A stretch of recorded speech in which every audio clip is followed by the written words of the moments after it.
احتفل المغربيون السبت بأول أيام عيد الأضحى في غياب الأضاحي بعد قرار محمد السادس منع أداء الشعيرة عبر كامل مناطق البلاد. ولجأت السلطات المغربية إلى نشر عشرات الآلاف من المخبرين عبر الأحياء والبلدات إلى جانب استخدام طائرات من دون طيار لمراقبة أسطح المنازل للتبليغ عن المخالفين لقرار إلغاء شعيرة النحر. هذا كيدور كيقلب على عباد الله شكون يذابح. اخويا واشريف صاحبي السلام عليكم. اخويا الزنقره ما ذابحين ما والو بلا ما تضيع الوقت ديالك.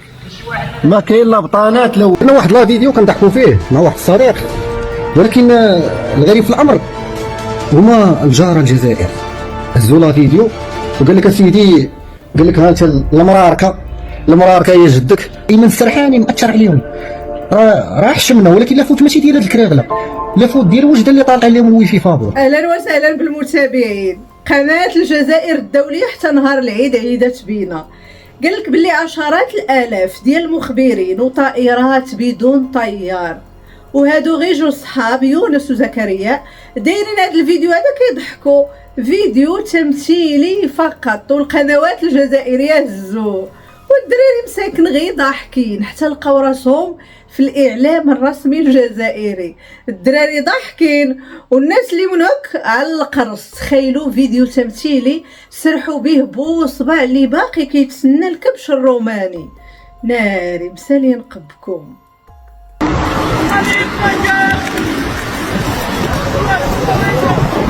شكرا بزاف لتبون دار لهم هذا الكرياج هذا ولاو قروده ديال بصح.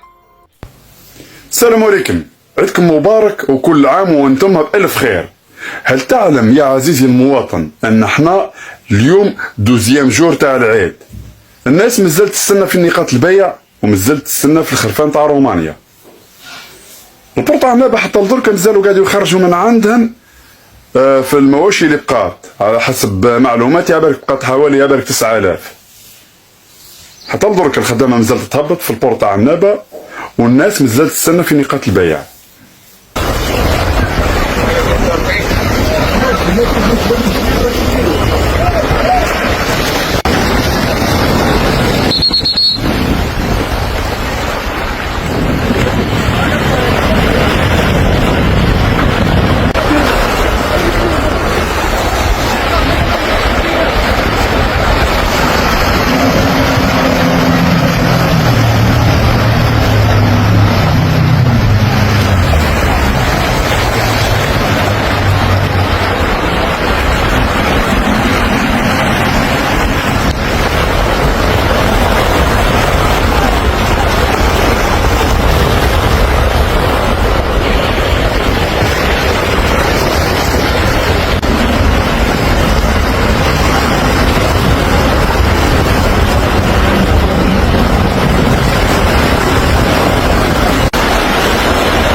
طلعوا واحدة.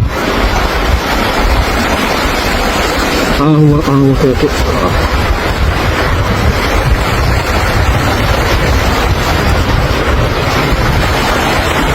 خاطر مداوهم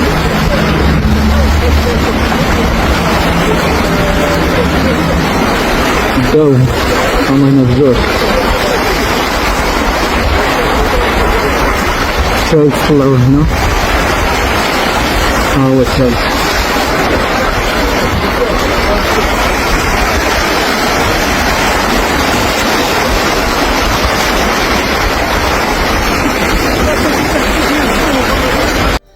ثلاثة ديال الدراري الجزائريين خاب الامل ديالهم في التسلل الى اسبانيا عبر التراب المغربي، وقرروا انهم يرجعوا لبلادهم عمان، ولكن المفاجأة انهم بمجرد ما اقتربوا من المياه الجزائرية حتى هز العسكر ديال بلادهم السلاح عليهم.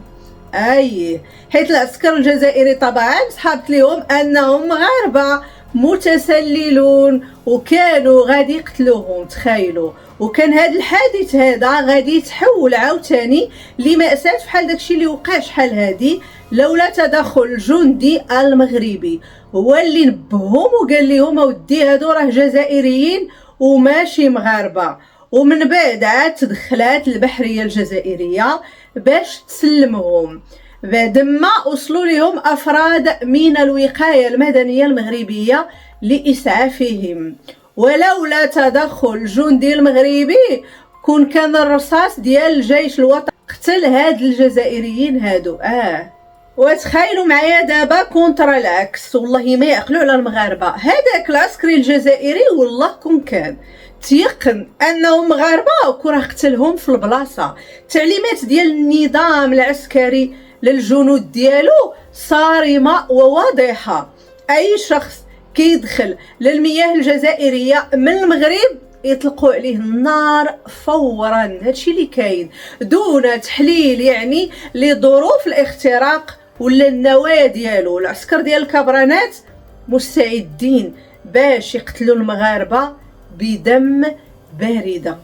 البارح تم تفكيك خلية إرهابية بإسبانيا واعتقال عنصرين من مخيمات تندوف. أعلنت السلطات الإسبانية عن توقيف شخصين منحدرين من مخيمات تندوف التابعة لجبهة البوليزاريو الجزائرية بتهم طبعا تعاون مع منظمات جهادية وتمجيد الإرهاب.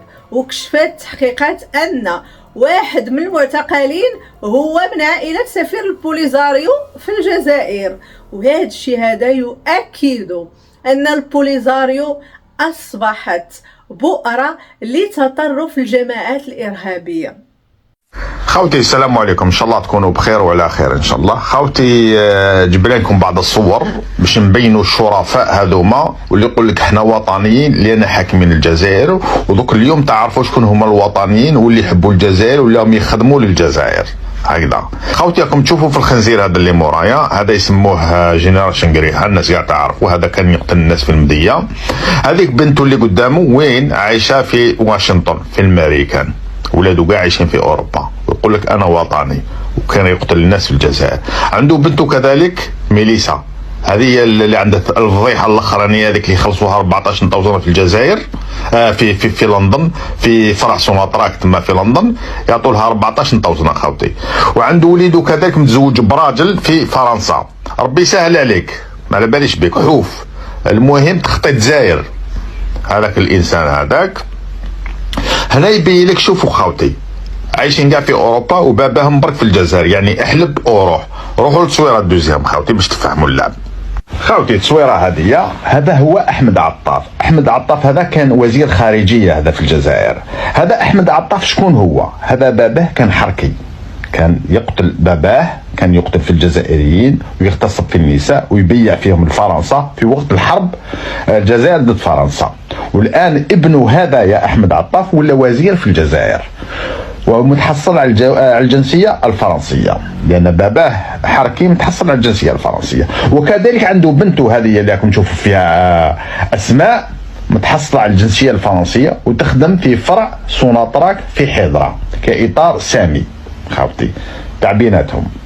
وهذه بنته هذه متزوجه مع هذايا واسمه سليم. سليم هذا مولود في الجزائر، مولود في فرنسا عفوا، مولود في فرنسا. هذا باباه شكون هو؟ باباه جنرال بريكسي اسمه هذايا، وزايد في 88 يخدم في سوناطراك كذلك، يعني يتمركزوا غير في هذيك البلاصه هذيك يعني تاع السرقه وروحوا، وسهل عليهم باش يسرقوا ويروحوا كش ما يصرى في الجزائر ولا في بقطاجك وهرب.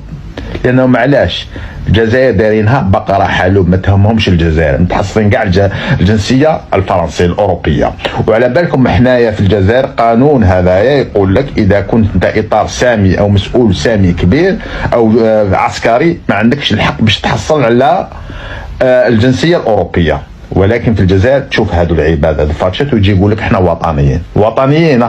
دوك نورو لكم الوطنيين شكون هما خاوتي. روحوا للتصويره اللي قدامها خوتي. هذه التصويره هذا يا خوتي واسمه نادر العرباوي. هذا كان وزير اول في الجزائر خاوتي. راكم تشوف التصويره تاعو، انسان يعني يبان وزير، يعني يبان مثقف. هذا خاوتي العائله تاعو كاع عايشه في نيويورك، يعني هو عايش وحده في الجزائر، يعني تاع اسرق وبعث لهم. بقى حالوب راه في الجزائر، ويتكلموا على الوطنيه ويتكلموا باللي احنا شرفاء. وعلى بالكم احنا كما قلت لكم ونزيد نفكركم باللي في الجزائر اذا كنت اطار سامي او اطار مسؤول كبير او في الجيش ما عندكش الحق تحصل على الجنسيه الاوروبيه، لان علاه انت ساهل باش يجندوك تولي خبير عنهم، يعني اخبار الجزائر قاعد تديها لهم. هذه هي. فهذو الصعاليق هذو لكم تشوفوا فيهم ما عندهم حتى علاقه بالجزائر خاوتي، عندهم علاقه بالسرقه اللي يسرقوها. روحوا التصويره اللي موراها خاوتي. هذا شكون اللي ما يعرفوش؟ هذا هو جنرال توفيق، لديه 3 أبناء، 3. وكاين واحد الولد غير شقيق هو حفيظ دراجي اللي ما يخدم في جورناليزم، يبيض وجه باباه، اللي قتل 250,000 وعلى جالو اختفى 20,000 و250,000 الجزائر. اللسان اللي يهضرها وتجي يقول لك احنا وطنيين. اذا كنتم انتم وطنيين ولادكم عايشين في اوروبا عايشين بالنهب والسرقه اللي يسرقوها في الجزائر، انتم وطنيين. خوتي شوفوا وليدو هذاك اسمه سيد علي اللي عايش في لندن، عنده بالعقارات تاعو بالديور تاعو عنده العجب في اوروبا في لندن هكذا، ويجي يقول لك باللي احنا وطنيين. زيد الاخر عنده وليدو واحد اخر كذلك عايش في نيس، هذا وليدو اللي عايش في نيس ثاني بالعقارات تاعو ديورو، والنهب اللي سرقوا في الجزائر، وباباه برك اللي في الجزائر. شفتوا كيف الدعوه تمشي. وهذو كاع تلقاهم خبراء يبيعوا الجزائري عند فرنسا، حركه هذوما، ويجي يقول لك احنا وطنيين. وراه الوطنيه في الشيء هذا يا خافتي، ما عندكم حتى علاقه بالجزائر. والله نكشفوكم امام الاشهاد، وربي يزيد يكشفكم يوم القيامه باذن الله. والله ما لا طالقينكم، احنا هما ولاد عميروش. روحوا للتصويره اللي قدامها ان شاء الله، زين نشوفكم باسكو علاه خاوتي كان بزاف تصاور ماناش حابين يعني نواسو هكذا. خاوتي هذه عرفتوها هذه كذلك، هذه هي نوريه بن غضريط، هذه هي عندها هي اولادها جنسيه فرنسيه اوروبيه.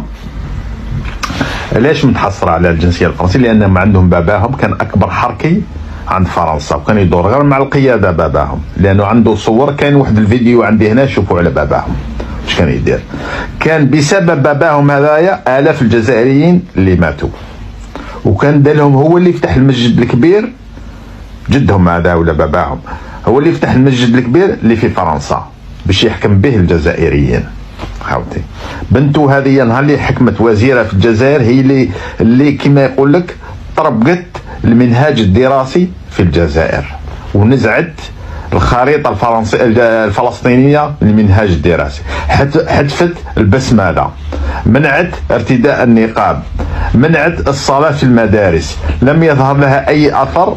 كما يقول لك النهار اللي تخلطت في التسعينات في 2020 اعطاتها ودارت هذه، وما خفيه كما يقول لك. هذا اللي يبان بصح اللي خفات ما نعرفوش ربي اللي يعلم به كما يقول لك. هذا هما كما يقول لك الناس اللي حاكمين الجزائر. جدها ولا باباها كان اكبر حركي عند فرنسا، وهي واش تكون حركيه ثاني سراقه. روحوا للتصويره اللي موراها خوتي. وفي التصويره هذه حبينا نشوفوكم غير شويه برك هكذا، شوفوا معايا مليح واسمعوا مليح باش تعرفوا شكون هما الوطنيين. تقول لك مصادر عن وزاره الداخليه الفرنسيه خوتي، واش تقول اكثر من 50,000 مسؤول واطار سامي في الجزائر متحصلون على الجنسيه الفرنسيه، اكثر من 50,000 خوتي. هذو هما الوطنيين. هادو بسبتهم ماتوا ناس في التسعينات خوتي. هادو ما واش يعرفوا ينهبوا يسرقوا يخطفوا، ما تهمهمش الجزائر خوتي. بقره حلوب وتجي يقول لك احنا وطنيين وحنايا شرفاء. كنمو نتوما على الشرف، ما عندكم حتى شرف اصلا خوتي. وبلوس دو سا شنو هما؟ كاين 15 جنرال كذلك متقاعد. عباكم واش معناتها هذه خوتي؟ ان اخبار الجيش الجزائري جايتك أو عند المخابرات الفرنسية، وكذلك المسؤولين والإطاريين السامين.